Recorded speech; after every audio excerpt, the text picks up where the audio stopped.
Hi, received a question today from Jane regarding the Amtech combination cycle lock T1835.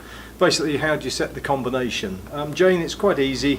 They all come from the factory and out of the packet set at 0000, so it'll come apart.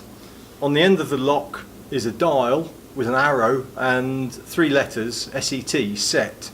You turn clockwise in the direction of the arrow. You can now change the combination, so I'm changing to 1, 2, 3, 4. 1, 2, 3, 4. Turn the dial, the knurled dial, anti-clockwise. You can now insert the other part of the lock, mix up the tumblers, and it's locked. Go back to 1, 2, 3, 4, voila, the lock opens. So hopefully that's of help. Always make a note of the combination you've set, because unfortunately I can't help you after you've changed it from 000. Trust that was of help. If not, go to amtechdiy.com for any further questions you may have.